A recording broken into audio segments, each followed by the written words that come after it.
शुभ सकाळ. कसे आहात सगळेजण? आजचा दिवस तुमच्यासाठी खूप छान आनंदाचा जावो हीच देवाच्या चरणी प्रार्थना करते.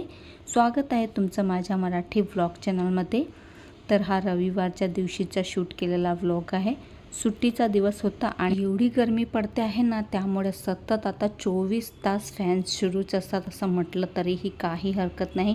कारण की 1 मिनिट ही फॅन बंद केला की अजिबातच राहावलं जात नाही. आणि मग जेवढा फॅन जास्त फिरतो ना, तेवढी त्यावरती धूळ जास्त जमा होते. म्हणून मग फॅनवरतीही खूप जास्त धूळ साठलेली होती. म्हणून म्हटलं चला आज याला क्लीनही करून घेऊया. आणि आता फॅन क्लीन करायला घेतला आहे तर मग आजूबाजूवर सुद्धा मी एकाच झाडू मारूनच घेते, जेणे जाळं तर नसतेच पण असलं तर निघून जाते मग ते. आणि पहा किती सारी धूळ निघाली नाही का. एवढं गरम होतं, अगदी 40 डिग्री सेल्सिअसचं तापमान आहे. एवढी गरमी पडते आहे, पंख्याशिवाय तर अजिबातच राहावलं जात नाही. खूपच जास्त गरमी आहे यावर्षी, अजिबात राहावलं जात नाही आहे. तुम्हाला दिसत असेल किती घाम आला आहे, केससुद्धा ओले झाले, इतका घाम. चला पटापट झाडू मारून घेते, लादी पुसून घेते. आणि बघितलं ना, एवढ्या गरमीमध्ये तर 1 मिनिटही फॅनशिवाय राहावलं जात नाही, एवढी भयंकर गरमी पडते आहे. आता शनिवारच्या दिवशी भाजीपाला आणला होता, तोच मला ठेवायचा आहे निवडून. आणि आज म्हटलं काही थोडंसं मोटिवेशन तुमच्यासोबत शेअर करूया. कामं करता करता लहानपणापासून आपण एक वाक्य नेहमी ऐकत आलो आहोत, ते म्हणजे 4 लोक काय म्हणतील. असं बसू नको, लोक काय म्हणतील. इथे जाऊ नको, लोक काय म्हणतील. इतकं जोराने हसू नको, लोक काय म्हणतील. असे कपडे घालू नको, लोक काय म्हणतील. आणि खास करून तर आपल्या स्त्रियांसाठी हे वाक्य खूपच जास्त वापरलं जाते. आणि लहानपणापासून आपण हे वाक्य सतत नेहमी ऐकतच आलो आहोत. लोक काय म्हणतील, लोक काय म्हणतील आणि लोक काय म्हणतील. ह्या लोकांचा जर आपण विचार करत बसलो तर आपण कधीच पुढे जाणार नाहीत, हे नेहमी लक्षात ठेवा. आणि हे 4 लोक कोण आहेत हे आजपर्यंत कोणालाच माहिती नाही. पण जर आपलं काम करत अगदी चुपचाप राहिलो तर म्हणतील हिला तर खूपच ॲटिट्यूड आहे, कुणाशी बोलतच नाही. आणि जास्त जर सर्वांशी बोलत राहिले तर म्हणतील की नुसती बडबडच करत राहते. आणि जर दुसरं काहीच नाही केलं, नुसतं घर सांभाळलं तर म्हणतील की नुसतं घरचं काम करते, दुसरं काहीच करत नाही. आणि जर नोकरी केली तर म्हणतील बाहेरच हिचं लक्ष राहते, घराकडे अजिबातच लक्ष नाही आहे. असे हे 4 लोक, ह्यांचे बोलणे जर आपण ऐकायला गेलो तर आपण कधीच पुढे जाणार नाही. तरीही लोकांच्या बोलण्यावर आपण इतका विचार करतो की आपलं मन काय म्हणते आहे हे विचार करायचा आपण अगदी विसरूनच जातो. आता तर बऱ्यापैकी लोक सुधारले आहेत, पण तरीही पूर्वी असं व्हायचं, लोकांच्या भीतीने आपण आपल्या आवडीचे कपडेही घालायचे सोडून द्यायचे. काहीतरी नवीन शिकायचं असलं तर तेही शिकत नव्हते.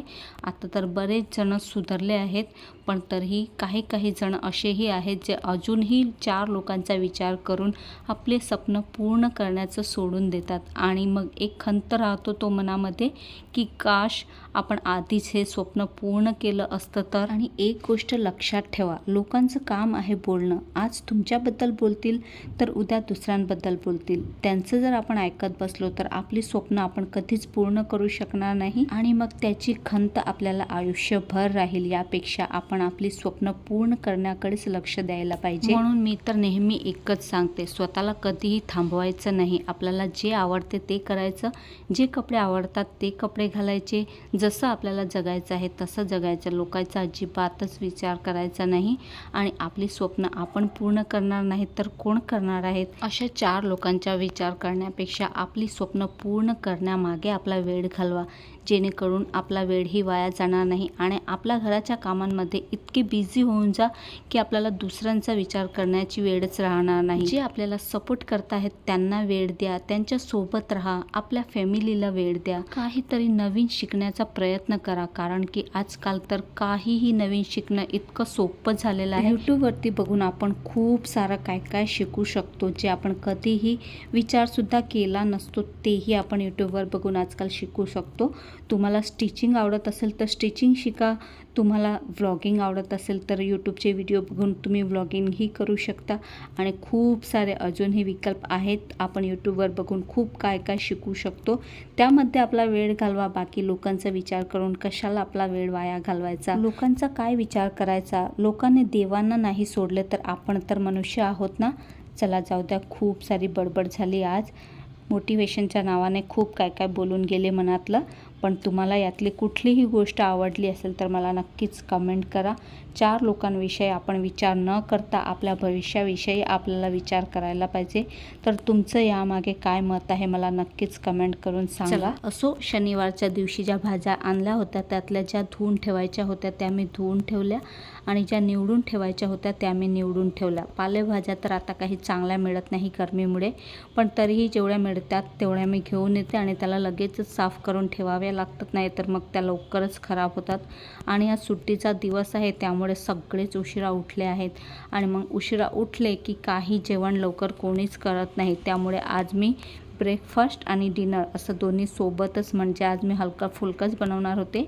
तर मी जे धिरडे असतात ना मेथीच्या भाजीचे तेच बनवणार होते. जास्त काही आता गरमीमुळे खायची सुद्धा इच्छा होत नाही, म्हणून मग सगळी कामे आवरून घेतले घरातली आणि नंतरच मग मी गरम गरम धिरडे बनवायला बसले, कारण की धिरडे गरम गरमच चांगले लागतात. आता मी धिरडेमध्ये ना ज्वारीचं पीठ, गव्हाचं पीठ आणि बेसन हे तिन्ही वस्तू मिक्स करूनच बनवते. खूप छान टेस्टी लागतात.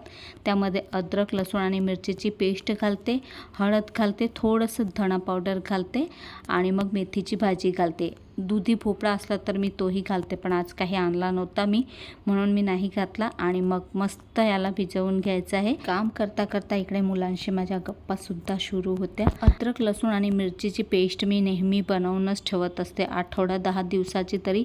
तीही आता थोडीशीच राहिलेली आहे, आता बनवावी लागणार आहे उद्या परवा मला. तर अशी पेस्ट जर बनवून ठेवली तर वेळेवर आपलं काम अगदी सोपं होते. तर अद्रक लसूणची पेस्ट म्हणा किंवा अद्रक लसूण आणि मिरचीची पेस्ट म्हणा ही तर मी नेहमीच बनवून ठेवते, कारण की मग वेळेवर बनवायला गेले की मग ते कुटत बसावं लागते आणि मग खूप सारा वेळ जातो त्यामुळे. आणि सकाळी मला तर खूप लवकर टिफिन बनवावं लागते, अगदी 8 वाजेशी माझं टिफिन तयार झालं पाहिजे. त्यामुळे मग आठवडा 10 दिवसाची मी पेस्ट अशी बनवून ठेवते, म्हणजे मग सकाळी जास्त घाई गडबडसुद्धा होत नाही आणि सकाळचं कामही मग थोडंसं लवकर होऊन जाते.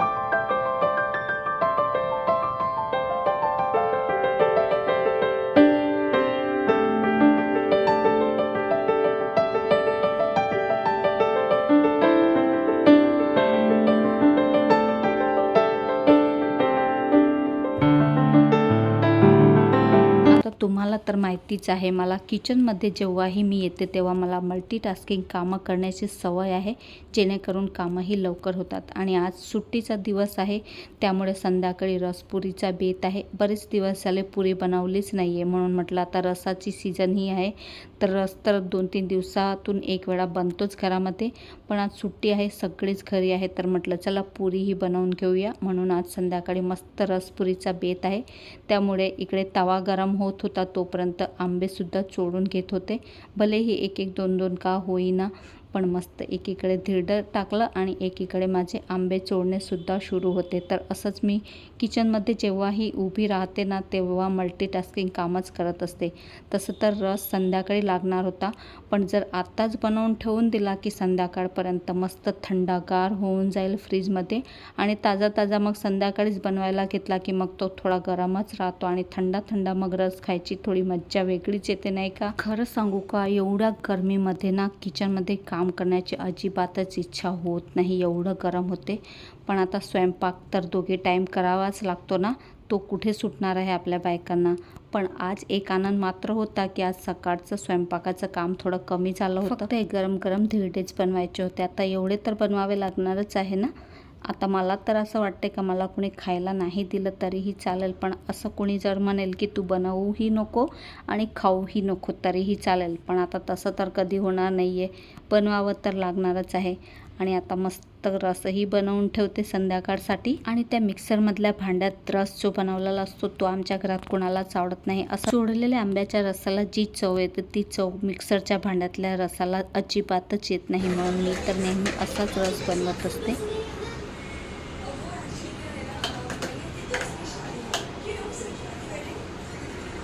चला आता मस्त रसही बनवून तयार झालेला आहे. आता याला फ्रीजमध्ये ठेवून देते म्हणजे संध्याकाळपर्यंत मस्त थंडागार होऊन जाईल. आणि आता सगळे जेव्हा जेवायला बसले की तेव्हाच मला गरम गरम धिरडे बनवून द्यावे लागतात, कारण की थंडेगार धिरडे मग अजिबातच चांगले लागत नाही. म्हणून ते थोडे गरम गरम असतात ना तेव्हाच बनवून देणे पडतात. गरम गरमच चांगले लागतात खायला.